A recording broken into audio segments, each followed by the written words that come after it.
Hey everyone, welcome back to Retro Real Recaps. Today, we're talking about the movie The Wall. It's a story of a stranded American soldier who must outsmart an invisible enemy using only his wits. Or else he will become another forgotten casualty of war. In the last part of 2007, the war in Iraq is almost over. The US president says the US has won. Work to rebuild Iraq is now happening. Sergeant Matthews and his spotter, Sergeant Isaac, are sent to a place where a pipeline is being built. This place is in the very empty Iraqi desert. Every American worker at this site has been killed, so their job is to find out who did this before new workers can be sent in.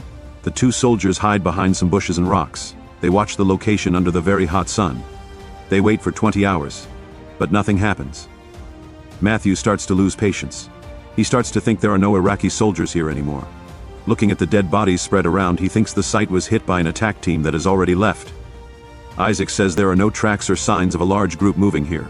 He points out that every worker was killed with a shot to the head.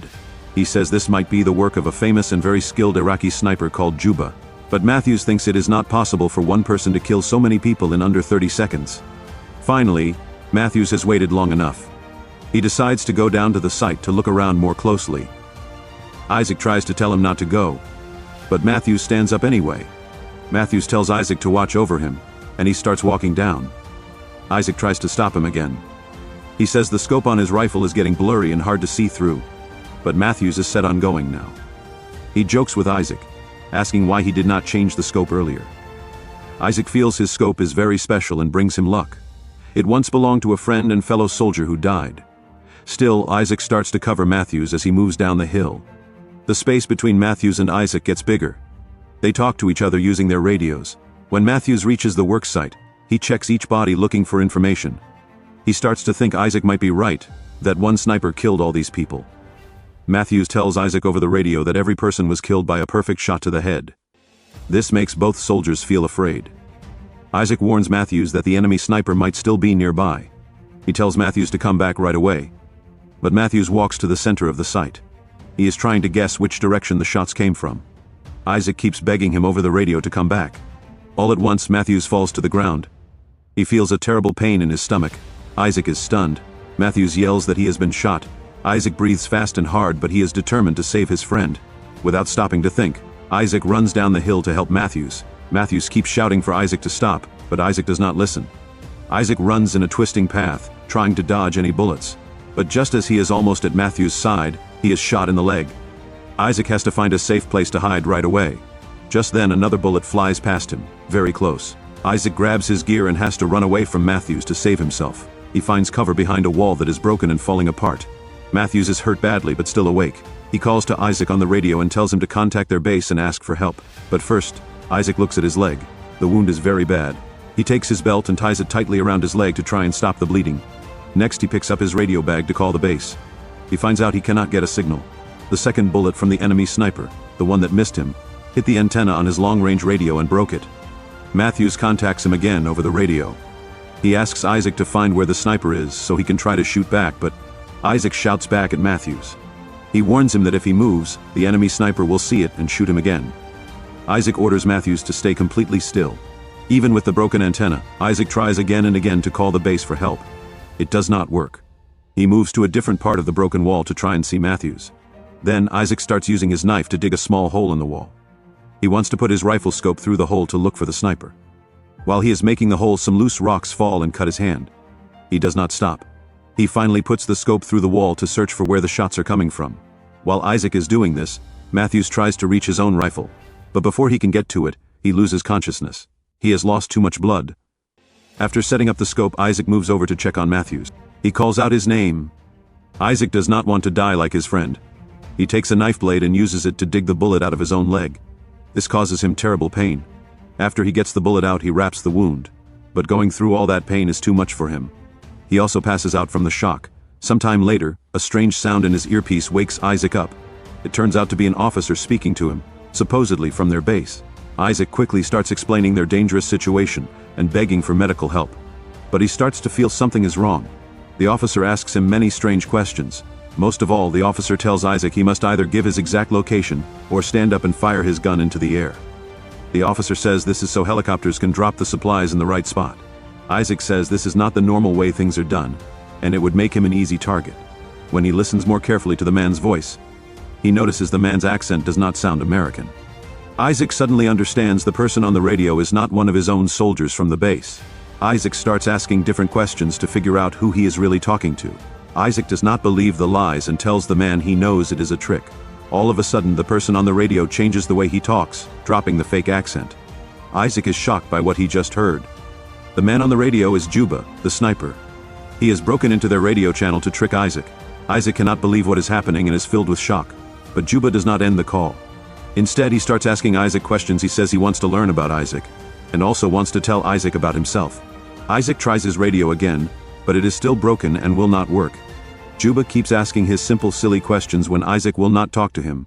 Juba threatens to shoot Matthews again. This is a dangerous threat because Matthews might still be alive. Isaac sees no other way. He agrees to talk with Juba for a short time.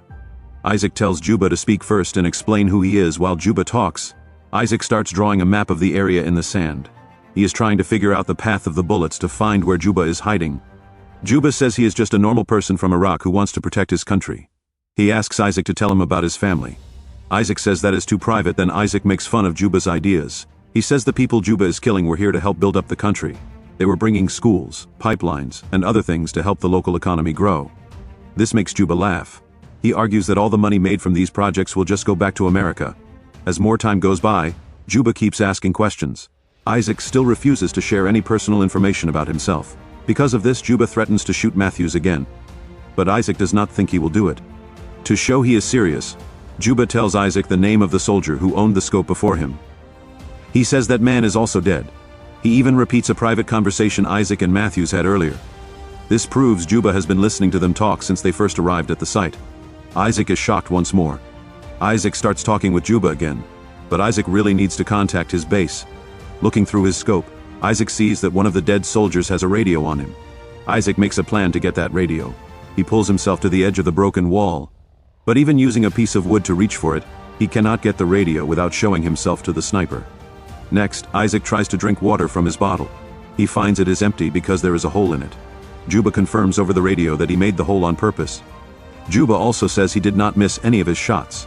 He meant to shoot the water bottle, the radio antenna, and Isaac's leg. He did this to trap Isaac with no way out, so he would die slowly. Juba says he will enjoy listening to this happen over the radio. Hearing all this from Juba leaves Isaac feeling completely broken and without hope. When Isaac looks at the bullet he pulled from his leg, he studies it closely. He starts to figure out what kind of gun Juba is using by asking him some clever, hidden questions. He also calls Juba a terrorist. This makes Juba laugh again. Juba points out that it is the Americans who illegally came into a foreign country with guns. He says they came to kill people and take land and resources. While Juba is talking, Isaac does more calculations. He looks through his scope, and finally figures out where Juba is hiding. Juba is under a very big pile of garbage. He has been lying there in these terrible conditions for a long time, even with the extreme heat. This shows that Juba is a true professional. But Juba says he is not the famous sniper. He says again that he is just a normal man from Iraq. Listening to his accent, Isaac thinks Juba might be a former American soldier who turned against them, but Juba says this is not true either. He explains that he only kills people who try to attack him first. In return, Isaac tells a story. He shares how he met his best friend when they were children and how they joined the army together when they grew up. Soon, Isaac is badly affected by a lack of water and total tiredness. He falls to the ground as he hears Juba tell him he will staple Isaac's tongue to his chest. Next, Isaac tries to trick Juba. He puts a jacket and helmet on his rifle and waves it above the wall. Juba is not fooled by this trick. What does fall is the helmet. It lands on the other side of the wall. So now Isaac cannot use it to protect his head. This silly mistake makes Isaac yell out in frustration.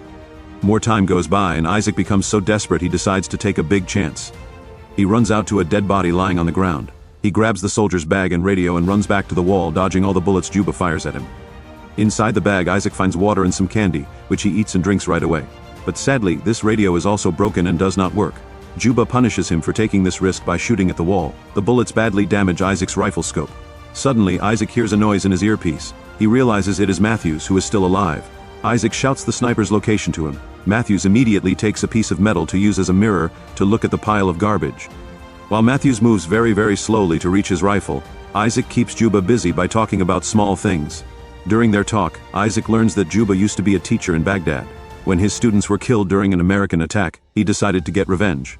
The broken wall Isaac is hiding behind is actually the ruins of the same school where Juba used to teach. Then Juba asks Isaac why he still carries his damaged rifle scope.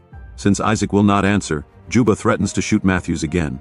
Desperate to save his friend, Isaac tells the truth. He says he keeps the scope to remember his old friend, who died because of a mistake Isaac made. Isaac tells Juba he still feels very guilty about it. While this is happening, Matthews sets up his rifle. He aims it in the direction of the trash pile without being able to see. He shoots all of his bullets. Isaac also shoots his own gun to make it sound like the firing is only coming from him. Just as Matthews is about to put more bullets in his gun, Juba shoots back. He hits Matthews right in the shoulder. Isaac tells Matthews to crawl toward him to get safe behind the wall. But when Isaac moves close to the edge of the wall to help his friend, Juba shoots Matthews in the head. Isaac has to watch his friend die. He completely breaks down, screaming that he wants to go home. Juba tells Isaac that if he really wants to leave, he will not shoot him. But Isaac does not trust this offer. He cannot believe Juba. Later, Juba asks Isaac why he is still in Iraq when the war is basically over. Isaac is quiet for a moment before he answers. He says he is there because he is the one who killed his old friend. It turns out he accidentally shot his former sniper partner when he was trying to shoot an enemy soldier. Isaac has been lying to everyone, saying his friend was killed by the enemy in battle. Isaac tells Juba his guilt will not let him return home. Completely desperate, Isaac cries as he tells this story. Suddenly, Isaac hears some noise from the radio. He quickly checks the signal and is happy to hear people talking. But this happiness does not last. While he can hear their voices, he cannot send any messages because his radio is too damaged. To Isaac's shock, Juba joins the conversation he is listening to. Juba uses Isaac's name to ask for help over the radio. Isaac finally understands what has been happening. This whole time, Juba has been breaking into American radio channels. He pretends to be a US soldier who needs help. He does this to trick rescue teams into coming to this area. Then he can kill them all easily because they are not expecting an attack. Isaac tries to interrupt the radio call, but it does not work. Sometime later, Isaac wakes up because he feels a sharp pain. A crow is pecking at the wound on his leg. Seeing that even the birds think he is already dead, Isaac decides to take one more big chance. He uses a rope and a stick to get Matthews' rifle. Then he aims it at the pile of trash. Right at that moment, helicopters arrive in the area. They show everyone where Isaac is, not knowing it is a trap. Isaac wants to save the soldiers who are coming. He pushes against the wall to make it fall apart. This creates a big cloud of dust, making it hard for Juba to see where Isaac is. Isaac starts shooting at the pile of trash. He does not know if he has hit Juba or not. To find out, Isaac finally stands up from his hiding place. He is shocked to see that Juba does not use this chance to shoot back at him. This makes Isaac believe he has finally killed Juba. The helicopters land and quickly put Isaac on a stretcher. They begin giving him medical help right away. Isaac tries to tell them about Juba, the sniper, but no one can hear him over the loud noise of the helicopter engine starting up. Just as the helicopter lifts off the ground, Juba suddenly starts shooting at them. He shoots and kills the medical soldiers one after the other. Then he also shoots the pilot. The helicopter quickly falls from the sky and crashes onto the ground. The crash kills Isaac instantly. This lets Juba keep his promise. He had said he would not shoot Isaac. Technically, Isaac was not shot. Then Juba breaks into the American radio lines again. He pretends to be an American soldier in trouble to trick the next group of rescue soldiers into coming to the area. And that is the end of the story. If you like this video, please press the like button. Please share it with your friends, and subscribe to this channel. See you in the next video.